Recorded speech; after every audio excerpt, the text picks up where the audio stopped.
All right, we have defensive back, D'Angelo Pons. We'll go ahead and start with Mike and then go to Seth.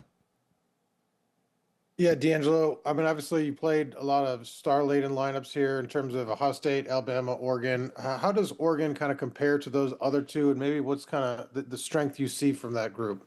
When thinking of Oregon, they had a high-power offense. They like to take shots. They like to go deep. Great quarterback, just like all those other teams. I would say they're kind of similar with the receivers. Great receivers. Got like to get the ball to them in space. So they're very similar.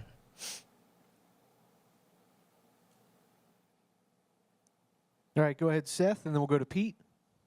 Yeah, D'Angelo, just what are the challenges of going up against a team a second time, especially for you as a cornerback lining up, against a receiver? Is it how tricky is it mentally to kind of not remember, what people did the last time you played and just kind of treat this as a new game like everybody's been saying? I would say, in terms of my position, it is kind of tricky. The receiver knows what I like to do. I know what the receiver likes to do. So it's just a chance to mix things up and keep them guessing, basically. And it's gonna be a mind game out there. So basically, that's what it's gonna be. All right, we'll go to Pete and then to Sammy. Hey, D'Angelo, IU has had some significant injuries this year, and it has not affected performance. I know that the next man up philosophy is working. Why is it working so well? Is it the quality of the players, the quality of the coaching? Why is that? I would say it's the coaching. When you have a player of that caliber go down, like Stephen Daly or stuff like that, and the production stays the same, it's clearly the coaching. Everybody does the same thing, and the standard is the same at each level, and it's the next man up. Thank you. All right, we'll go to Sammy and then to Daniel. D'Angelo, you've gone against some premier wide receivers who can get into space and get extra yards. You and Jamar have done a really good job of getting your guy down to the ground. What goes into that, both in practice and then in the game, when you're facing these guys who could, take the ball 80 yards? Yeah, going against receivers like that is definitely tough. It's stuff we worked on in practice. From Mariah Ojong, he teaches us to get the man down. Sometimes we're in cover 3 and they throw little hitches out there. We got to make the tackle. We got to avoid explosives. And it's something we take pride in, honestly. So that's something we work on every day as well. All right, we'll go to Daniel and then Jim Coyle. Yeah. Last week you'd said that, size-wise, a lot of guys view that as a con with you. It's kind of a pro, though, the way that it's kind of always added a chip, right? Why is that a positive? Like why is the size that a lot of guys view as a bad thing actually really a positive for you? I believe I said it before. I'm way faster than guys. I got good technique. I have better feet than most of the taller guys. I would say that's why it's a plus for me. It's easier for me to move. I can move fluidly. I feel like that's what makes me excel as a player. We'll go to Jim Coyle and then Will Stewart. D'Angelo, you have become one of the known features of this great defense. First of all, how much pride do you take in that of itself, knowing where you came from? And secondly, who's having more fun with this season, you or your dad? I definitely take a lot of pride in defense. Defense will take you a long way. It won championships, as people say. It's definitely something we take pride in as a whole. And definitely, my dad is having fun with it as well. I try to stop him sometimes, but it's not out of my control.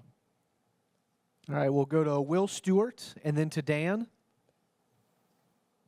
D'Angelo, you guys are one of the more fundamentally sound playoff teams left in the playoffs. And last week versus Bama, instead of a lot of wrap-up tackles, it felt like a lot of guys were dropping their shoulder, just trying to lay somebody out.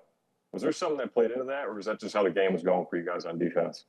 It was a little bit of stuff that played into that from my perspective, but it's how we play as a defense as overall. We've been playing like that all season. We have a lot of doubters and stuff like that, and we never looked that way, and we just played our game. We'll go to Dan and then to Mike S.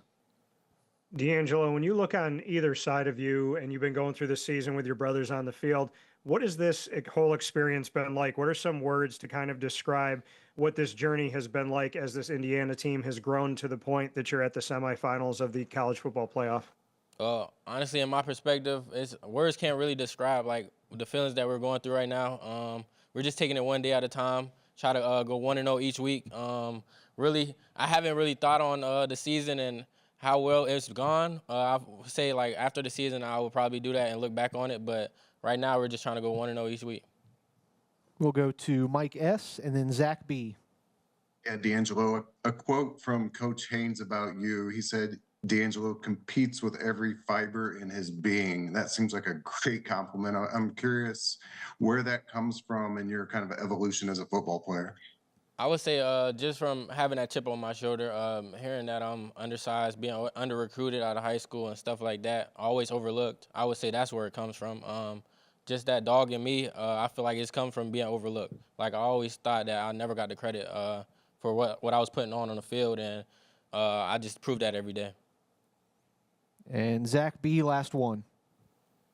D'Angelo, I know you guys say all the time that you guys don't pay attention to the doubters, but I'm sure you guys at least see some of that stuff. So when that stuff pops up on social media or on your feed or whatever, it gets sent to you, is it you just immediately scroll past it? Do you send it to somebody and say like, "Ha, look at this"? What's that reaction when you do see that doubt online? I really don't react no type of way. A lot of people have a platform like these day and ages, like anybody could say anything. It really doesn't affect me. If anything, I'll probably laugh at it or I'll just be like, okay, that's noted. But like, it doesn't really affect anything on the field, honestly. Great. Thanks, D'Angelo.